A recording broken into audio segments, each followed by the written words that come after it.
Bonjour mes chers développeurs. Aujourd'hui, nous allons voir comment réaliser l'interface graphique de notre projet de gestionnaire des clients, Customer Manager. Et on a déjà dit qu'il faut avoir Python installé. Et moi, je suggère la version 3.9 avec la bibliothèque graphique PyQt5. Il faut donc voir comment installer cette bibliothèque. Je vous laisse le lien en bas de la vidéo. Alors, sans trop parler, je passe à l'action. Alors, pour commencer, lancez l'éditeur visuel Qt Designer. Alors, je lance l'éditeur Qt Designer et je choisis donc, je peux choisir Main Windows, mais c'est une classe qui est un peu lourde, elle est très complète. Je peux choisir simplement WhiteGate, qui est une simple classe et qui permet donc de réaliser mon projet. Je clique sur Créer.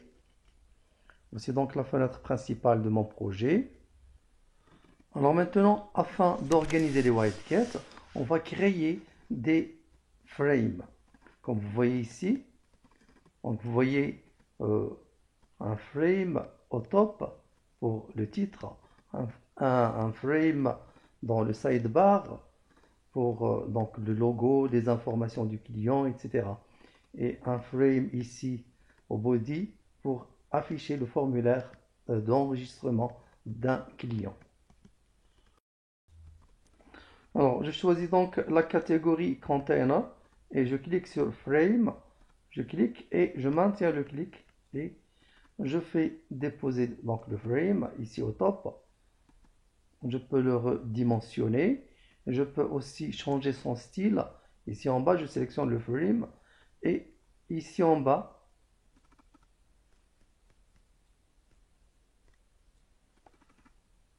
frame shape, c'est-à-dire la forme du frame. Je choisis ici panel et je choisis aussi Reset et j'augmente la dimension des bordures comme ça, afin qu'il apparaît comme ça sous forme de 3 dimensions. Et je peux aussi changer le style, en particulier la couleur d'arrière-plan, modifier la feuille de style. Et je choisis ici une couleur d'arrière-plan, background color. Je peux choisir donc une couleur existante ou bien j'utilise donc ce pointeur ici.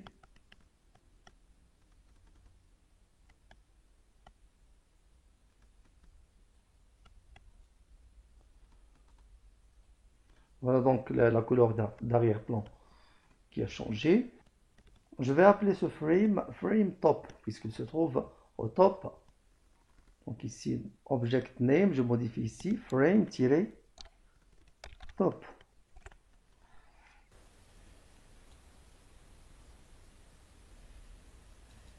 Alors je peux maintenant visualiser l'application. Je clique sur formulaire pour voir donc un aperçu de l'application, prévisualisation. Voici donc l'aspect de l'application, ou bien l'aperçu de l'application. Ici, nous allons afficher le titre. Ici, le formulaire d'ajout de clients. Ici, la table qui va afficher les données des clients. Et ici, le frame side qui va donc afficher le logo de la société, afficher la photo du client lorsqu'il est sélectionné et d'autres informations comme le job, l'adresse, etc. Alors, je crée maintenant les labels. Je commence par le titre. Je clique sur label, je maintiens le clic et je fais déposer le label à la zone titre. Et je peux aussi redimensionner le label. Je fais un double clic pour modifier le texte.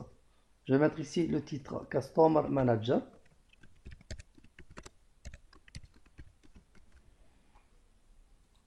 Et je fais bouton droit et je sélectionne ou bien je pointe sur modifier texte riche pour modifier la mise en forme. Donc je sélectionne le titre et j'augmente la taille de la police. J'utilise 28 puisqu'il s'agit d'un titre. J'utilise le gras et je change la couleur. Donc ici je pointe sur une couleur de mon choix.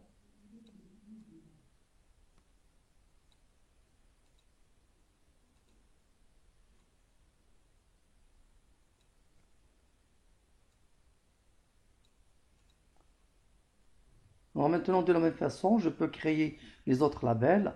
Je fais seulement copier-coller. Je modifie uniquement la taille.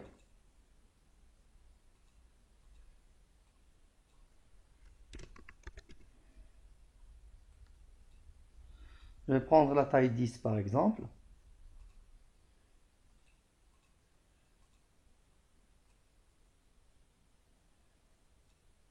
Et de la même façon, je peux créer tous les autres labels pour mon projet.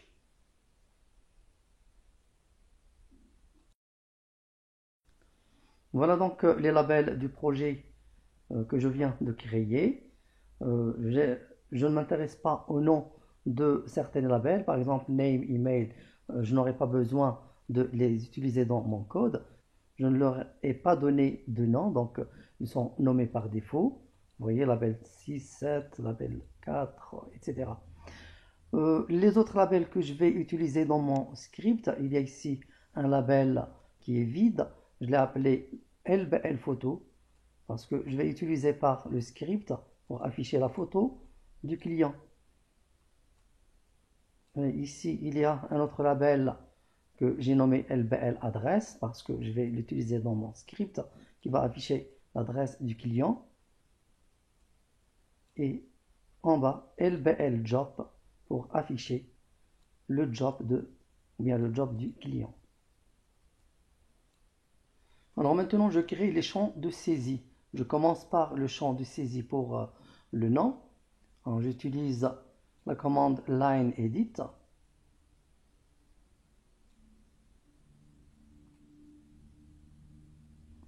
Et je peux aussi changer d'arrière-plan, bouton droit, modifier la feuille de style, couleur, pardon. Je clique sur ce petit triangle là, background color. Et je vais donc utiliser la couleur blanche. Et je vais l'appeler ensuite. Donc je change le nom, je vais mettre ici line edit-name. Afin de pouvoir le retrouver facilement. Et je fais copier-coller. Et je crée de la même façon les autres champs de saisie. Ici, je vais mettre line edit email. Je continue comme ça en faisant du copier-coller afin de pouvoir créer tous les champs de saisie. Je vais créer ici un champ de saisie que je vais appeler line phone, line edit phone. Ici, un combo box qui contient le gender mâle-femelle. Ici, line edit âge. Ici, line edit job, line edit photo, line edit adresse, etc. Voilà donc après création de tous les champs de saisie ou bien les line edit, nous créons ici un combo box, une liste déroulante. Alors je clique sur combo box et je dépose ici la liste déroulante. De même ici, je vais changer l'arrière-plan, modifier feuille de style, background color et je vais choisir la couleur blanche. Et je vais appeler line edit gender. Pardon, je vais l'appeler combo box-gender.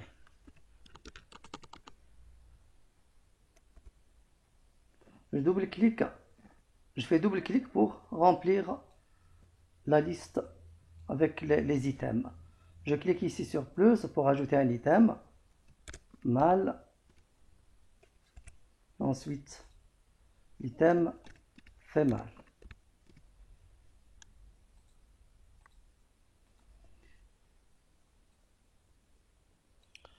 Je vais ensuite ajouter un bouton ici pour rechercher la photo du client.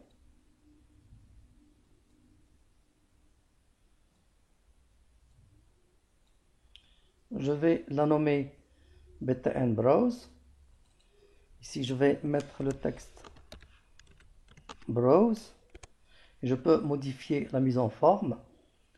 Je cherche ici font. Je choisis bold, à taille 10. Et je fais aussi la même chose pour les autres boutons, je fais copier-coller. Bon, ce bouton-là, je vais l'appeler btn-browse.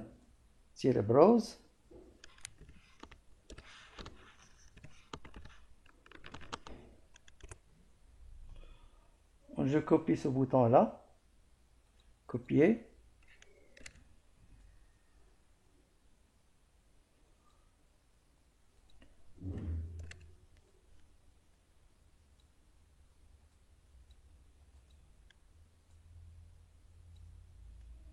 Alors ici, je vais mettre comme label Add Customer. Et je vais l'appeler btn add-customer.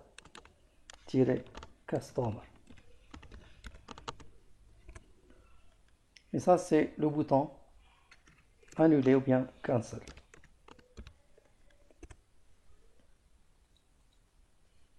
btn-cancel.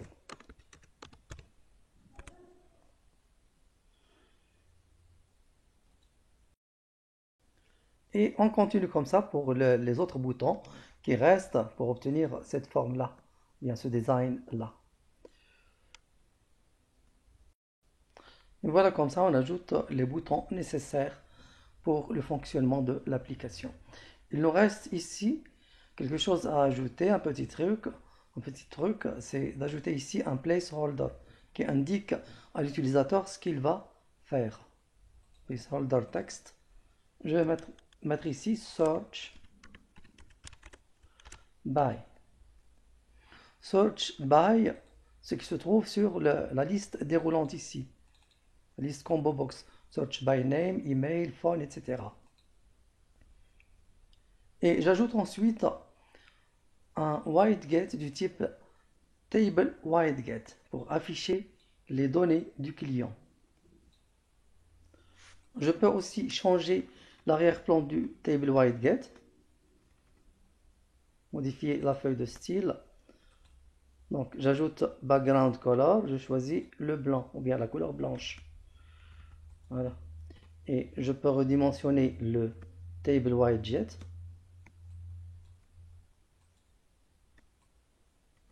Et j'ajoute ensuite les colonnes et les lignes.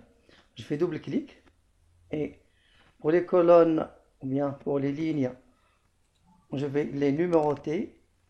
Ligne numéro 1, ligne numéro 2 et j'ajoute ensuite les colonnes. Dans la colonne, j'aurai l'identifiant, le name, l'email, phone, gender, âge, etc.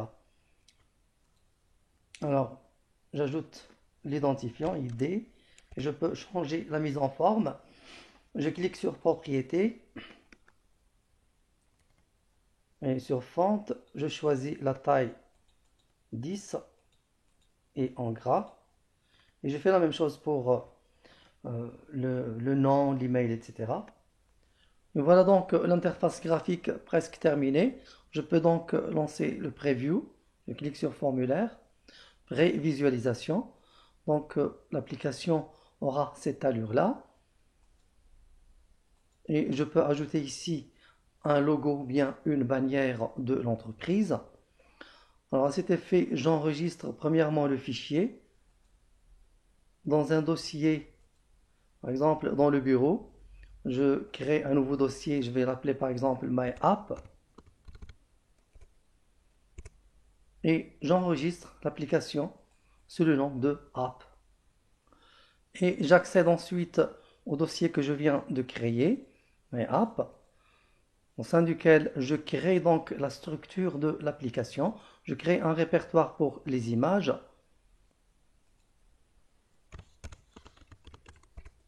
Et au sein du répertoire, je vais créer un répertoire photo qui sera donc destiné aux photos des clients et un répertoire logo pour stocker les logos, bien les bannières de l'entreprise.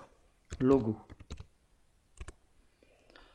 Alors, au sein du répertoire logo, je vais donc mettre le logo de la société. Et je vais donc afficher ce logo-là sur l'interface graphique. Alors je relance l'interface graphique et je vais créer un label ici pour afficher le logo.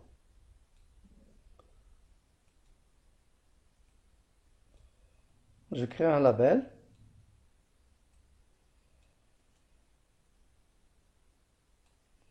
Et je vais afficher le logo ici en utilisant la classe QPXMap. PXMap, je clique sur ces trois points-là. Pardon, je clique sur ce petit triangle. Choisir un fichier. Et donc, j'accède au bureau. Je recherche l'application MyApp. La voici. Image, logo. Donc, voici le logo à insérer. Vous voyez donc le logo ne s'affiche pas correctement. Regardez. Donc, je vais utiliser la propriété Scale Content pour que le logo s'adapte à la dimension du label.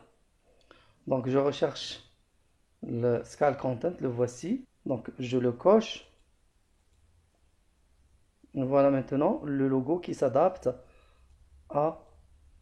au label, ou bien aux dimensions du label. Voici donc l'aperçu de l'application.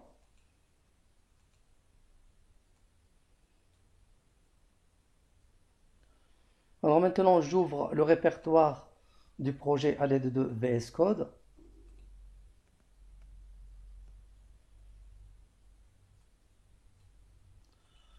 Voici donc l'application app.ui que je ne peux pas le lancer ou bien la lancer avec VS Code.